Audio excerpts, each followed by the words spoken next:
Randy Buehler. And Randy, I'm going to let you fill us in on what's going on in the feature match area. But right now, the players are ready for round 11 here from Cincinnati.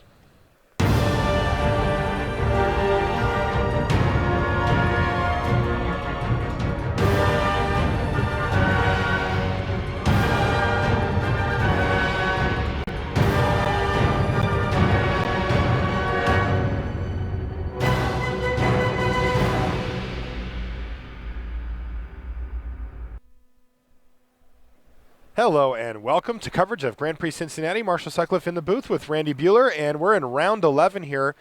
Adrian Sullivan, those records actually aren't quite updated yet. Yeah, he's 9-1 versus Eric Froelich, who's also sitting at 9-1. Efro's on the Black Devotion with a little bit of red in there? Correct. Okay, and what does it look like from Mr. Upside Down Land guy here? Adrian definitely plays his cards so that his opponent can read them. Yes. That's why he plays his cards He's a considerate player. He's been doing that for 20 years. Mm-hmm. And it looks like he's on Esper here? Blue-white. Blue-white, okay. I don't think he has any black spells. He may have some black Scrylands, but I didn't notice any black spells when I looked at his list. Okay. Pretty much just blue-white. But yeah, blue-white control. Same basic strategy as the Esper decks we've been watching. A strategy which is very vulnerable to that Underworld connections that Eric Froelich just went for. If that card sticks, Eric can just start pulling ahead, pulling ahead, pulling ahead.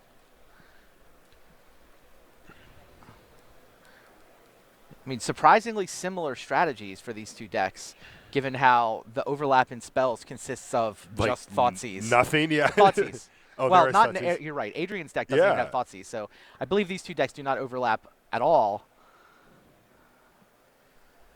What is that Is card? that Disperse? I think he just dispersed. I believe he did. I have not seen a Disperse in Standard in a It's while. enough. He's got one Disperse, one Cyclonic Rift. All right, I'll take it. I mean, Adrian definitely kind of an eccentric player, eccentric deck builder. Definitely got his take on what's important and what matters, and it worked. It works for him. Works for other people that play his decks as well.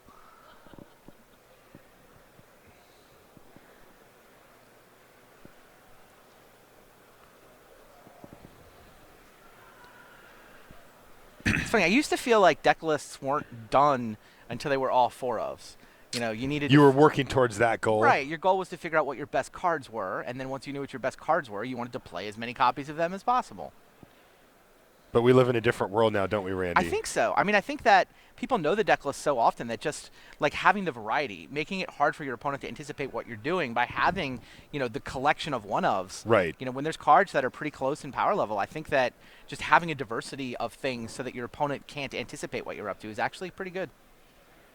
I had it explained to me one way once as well that made a lot of sense, which was, look, there's this card, maybe, Mutavault taking out a Jace. Mutavault takes down Jace. But, there's this card in my deck that's really, really, really good if I draw one of them, and the second one is terrible. Sure. Right? Sure. And so I'm going to play one of them, even if it looks kind of strange, Sure.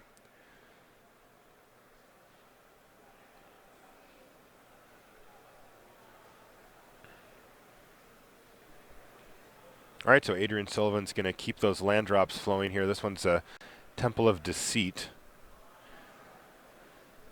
Efro, though, has the Lifebane zombie looming there in the distance, ready to start going to work on Adrian Sullivan's life total here. And Efro's in battle mode. He's just going to hit for 5 here. Yeah, this Efro list has been doing quite well this weekend. There's two people playing it, Eric and David Ochoa. They're both 9-1. Right. And those are the two copies of the Black Devotion Splash Red that Eric put a lot of time into. Now Efro declines to play a spell on his turn. It looks like he's pretty content to just hit you for 5 and make Adrian do something. Yeah. Here he goes again. Do something. Remember he has that Underworld Connections in his hand that got dispersed early. He just didn't even play it last turn. He had the mana. He's just like, no, I'm not going to let you get value out of your counter spells. I'm just going to punish your life total. I mean, Adrian should be dropping down to 10 here if he doesn't do anything. I think that's right. No parentheses in front of Eric's name. This is actually the first week since the rankings came out where Eric is not ranked in the top 25. Yeah, but make no mistake. Yeah, I don't think his absence will allow. It may be, this event with that 9-1 record. If the tournament ended right now, he'd be picking up some pro points. Jumping and right back in there. Yeah, and for certain Adrian isn't going to be fooled by that. All right, so Adrian's going to go for an Azorius Charm here. Not entirely sure which one he's targeting. Did he Mutavault or the Life Bane? All right. He might not have actually chosen quite yet here. Is that why it's facing Adrian? Oh, looks like Maybe it's going to hit the instants don't get Mutavault. turned around backwards. Only permanents. All right, so the Mutavault goes back on top of the library for Ifro. And Adrian takes 3 from Lifebane Zombie. What does Ifro want to do with the rest of his turn? He seems really reluctant to let Adrian start countering stuff here. Right. Again, when Ifro's head on board, he doesn't feel the need. You can see, is that a pair of Syncopates peeking out from Adrian's hand? I mean, Eric's right that he's got a handful of... Yeah, I mean, he knows. He saw it with the Lifebane Right. Zombie. He's playing directly around cards that he saw in hand, so... The secret hidden value of Lifebane Zombie. Even when they don't have blue and white creatures, okay, forces the Supreme Verdict. Yeah, it's going to force a Supreme Verdict, and Adrian's done a good job here of getting the pressure off of his life total. He's able to keep up 3 mana here for a Dissolve or Syncopate or something like that, and He's got 1 Syncopate in his list, 3 Dissolves. Okay. I don't remember anymore what Adrian had in his hand when we saw it. Right. There's that Mutavault back on the battlefield Yeah. for Ifro. He's tapping And 4, so this plays around Syncopate. He can pay for any potential Syncopate. If Adrian wants to dissolve it, I think Eric's okay with that. Yep. Meanwhile, Desecration Demon is a massive threat. It's Adrian 2-turn has to deal with clock. it. Yeah, this is... But right now, Adrian knows that if he fires off a Dissolve here, that Ifro gets to resolve his Underworld Connections, which is in his hand here. Essence Scatter. All right, Essence Scatter it is, but now Still Ifro... allows the connections to boom, resolve. connections. Yep. He won't get to activate it this turn. No. He needed But to that's use up fine. all He of got his it into mana. play. Yeah, it's on the battlefield, and that's what's really important here. Detention Sphere, Adrian? Or nope, Eric just gets to start All right. drawing some cards. This is not good news for Adrian Sullivan fans, as Ifro's going to start a chain of card draw. He At draws this point a in the game, Thoughtseize Adrian here. can... Sphinx's Revelation will outrace the connections, but oh, there's the Thoughtseize. Thoughtseize gets dissolved.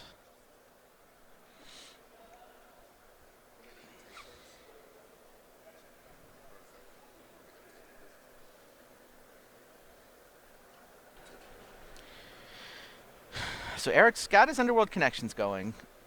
Clearly, Sphinx's Revelation is what Adrian needs if he's going to stay in this game.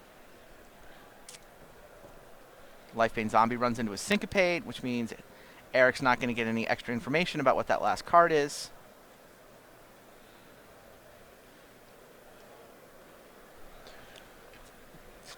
Okay, there's Detention Sphere for the connections. All right, so that stems the bleeding even further here for Adrian. But you mentioned it. I mean, this is now when do I draw my Sphinx's Revelation, and is my life total above 0 when I do so?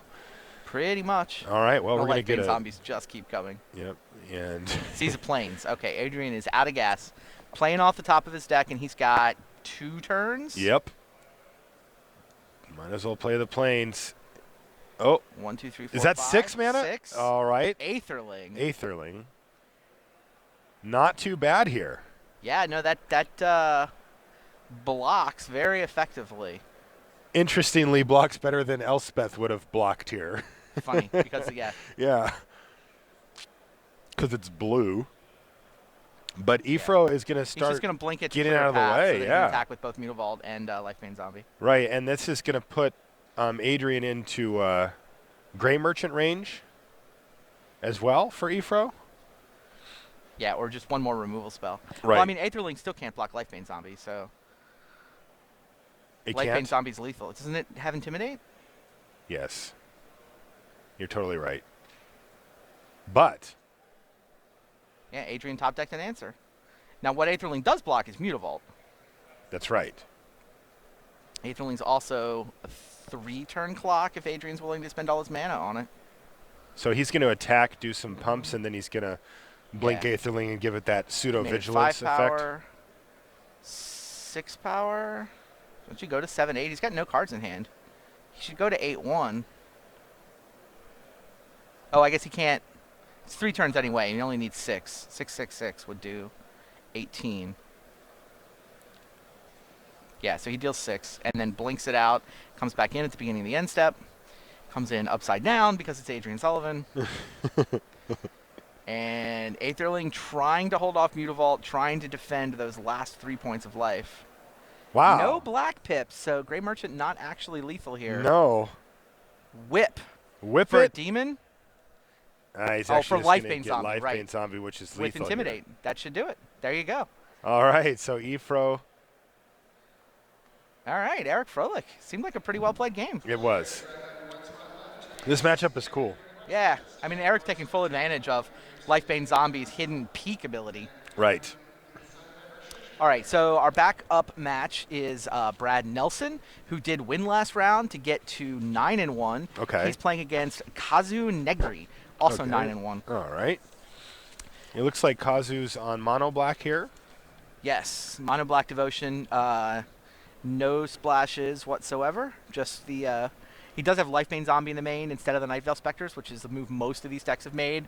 All the red green monster decks, and again, the peak ability is people I think starting to respect that more and more. Absolutely. Brad is on Esper control. Yep. Brad just dissolved the Grey Merchant there. Put a land back, kept a land on top, played it untapped, and he's got 6 mana at his disposal here. And here's the second Grey Merchant now. And this one's going to resolve, though. Can we get life totals, Rusty? So I'm expecting a Sphinx's Revelation here from Brad. 6.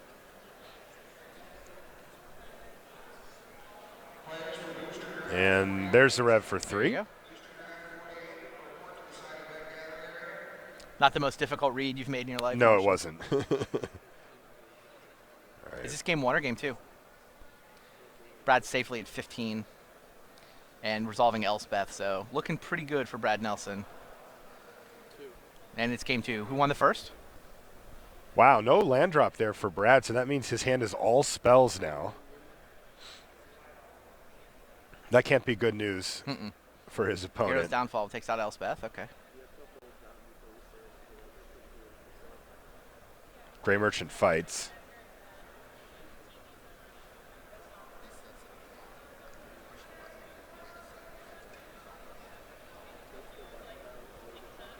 And I think that was a supreme verdict off the top for Brad, but he's got all gas in hand here. Yeah. All right, Brad Nelson up a game, Okay. trying to get to 10-1. I mean, we've been talking about Alexander Hayne, but Yes. Brad Nelson Yes. has top-8'd 4 of his last 5 standard GPs. He's And he top unbelievable. 16 to the other one. And, you know, we mentioned it with Alex that this is modern era GPs where they have, you know, routinely over 1,000 people. And same thing for Brad. I mean, that's Standard is a tricky unbelievable. format to I mean, you specialize get in. 1,700 people in an event and only 8 of them get to make it. Like, that is such a tiny fraction of the total player pool. And Brad Nelson's done that 4 out of 5 and almost 5 out of 5. It wasn't like he scrubbed out of that one No, either. he was playing for top 8. He lost his play-in. Twice. Yeah. I mean, unbelievable. Looks like things have come to more or less a standstill here. The three soldier tokens holding off double Mutavault there. Yeah, it's fine for Brad, though. Safely at 15 life. It's not like there's a bunch of Black Devotion to make Grey Merchant threatening. Does need to deal with Underworld connections, but Negate will do that just fine. Yeah, he's also got double Sphere in his hand that he can use. Yeah. But then he draws a card. Indeed. All right.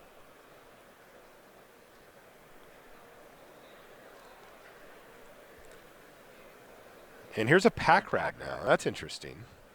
Detention Sphere deals with it just fine. But Yes. And you get into this interesting, like, how long can you afford to wait? Yeah, that's the part. Oh, that helps you wait. That does Jace indeed. and plus it? Or is he going to draw cards? And remember, he's got his own Mutavault back there, cards. too. And there it is, Sphinx's Revelation.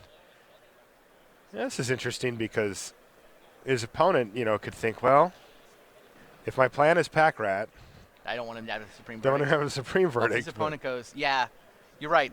It's just tough. Kazoo could totally go Supreme Verdict or no, and Brad would happily gobble up the Rev and help. But yeah. I think Rev or no is the split. I like the split.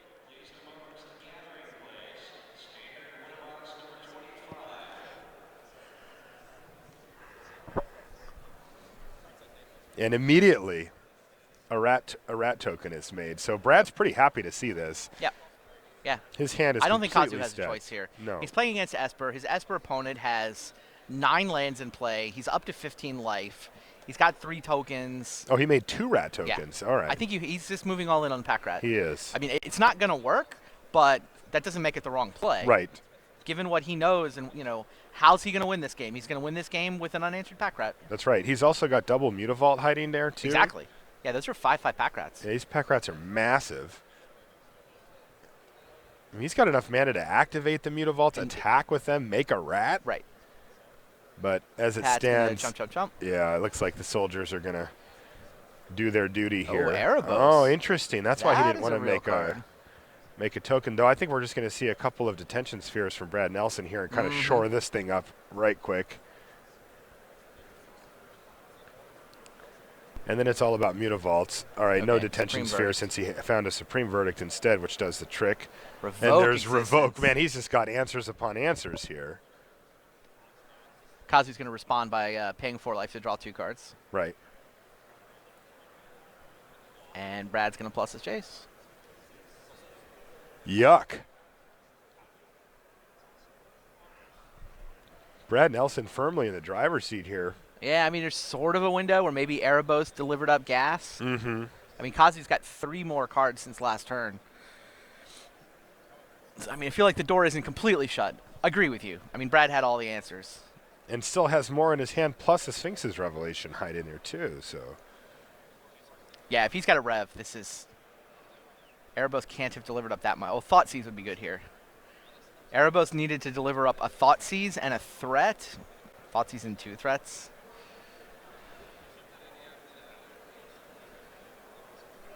1/2 attack with Mutavaults. It's going to drop Jace to 1 loyalty.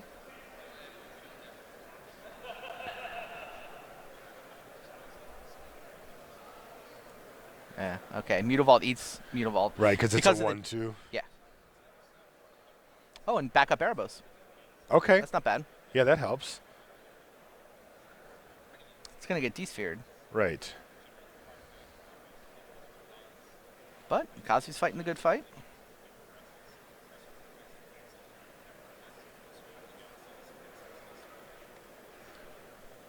Nice for Brad to get that in there while his opponent's tapped out as well.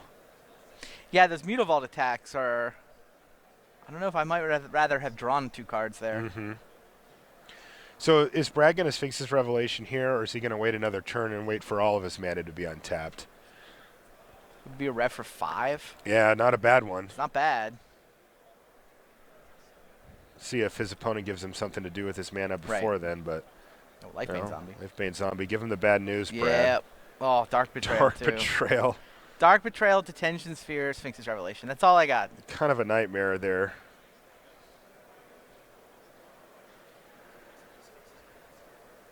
I think I would Rev for 5. Oh, he's going to Dark Betrayal, Lifebane Zombie. Okay. All right, so he's waiting an extra turn. I'll Sure. buy that. I mean, I said, is he going to give him something to do with his mana? I didn't mean singular, but he did do it. And again, Brad Nelson has a pile of mana lined up to draw just a million cards here. I think deal with the demon next turn. Yeah, once that happens, this one's about in the books. Ugh. It'll take another few turns for Brad to finish this one off, but I mean, when you Revelation for, what is that, 11 or something? No, it's like 9. 9, okay. When you Revelation for 9. 1, 2, 3, 4. 9 cards. This is why you play this deck. Yep. Trade cards, make land drops, and then Sphinx's Revelation just makes you pull so far ahead in the mid game. Unbelievable. Look at that. And there's discarding. Thoughtseize. Oh, he's casting it. Yes? No?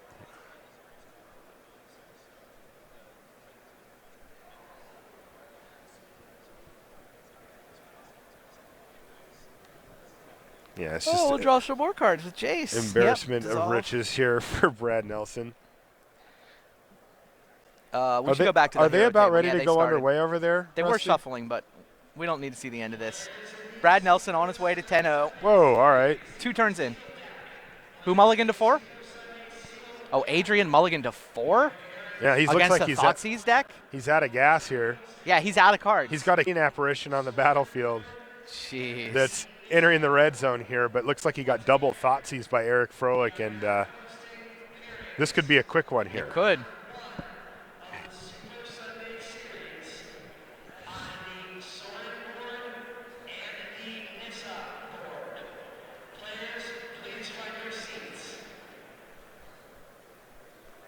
Is that Celestial Flare? All right. That is Celestial Flare. And Efro gets a little punished there. Only gets to gain a couple of life off of his Gray Merchant instead of 4. Oh, pre-combat Gray Merchant would have worked out better. Yeah. Might have been another reason, I think though. Efro's fine with his current position. Oh, I'm sure he is. And there's a Rakdos's return for 3. Only one card in Adrian's hand. Yeah. It's like but if you hadn't it's not getting any better. You'd be losing those cards anyway. It's an Aetherling, takes some damage, takes some more damage. And Adrian Sullivan claps his hands. He wants to draw something. I don't know what that something is. But that's a reasonable start, I suppose. And there's a Sire of Insanity. Only Eric loses cards. And it's a basically useless Thoughtseize yeah. here. Sire of Insanity is not exactly a small creature, though. No, 6/4, and Adrian's going to discard his Jace here and just start taking the lumps. So, Eric Froelich. Mutavault goes in. You want to trade Keening Apparition for Mutavault, Adrian? Gosh, can he? I mean, because what is he? Is his plan to draw another Keening Apparition, double block Sire? Yeah, it's just so brutal. He has to. Needs to draw an answer to Sire. Scryland? He's actually dead on. Push. Deadish on board here. He goes to 1, right? Oh, yeah. Sorry, he goes to 1. Excuse me. Oh, wow. And he finds Supreme Verdict, and now we're both at square 1 here. Top oh, no. A Mutavault, though, from Efro. Does Adrian have something that can block a Mutavault or kill it? Or put it on top of his library or something? Eric's going for it either way. Sphinx's Revelation for 1 isn't enough. Wow. And Efro takes it down. Adrian being sporting, of course. And it looks like we might get to pop back over and watch the end of or was that actually that was the end of that match as well, right? Eric Froelich now 10-1. Brad Nelson, I think, still mopping up, or are they shuffling? Yeah. So are there matches going on the back table that we can move up? Those We've got sure a lot of quick. round left. I think they called 4 feature matches. There may be a back table that we'll see if we can get you a 3rd match. I would love that. I would love to watch more Magic.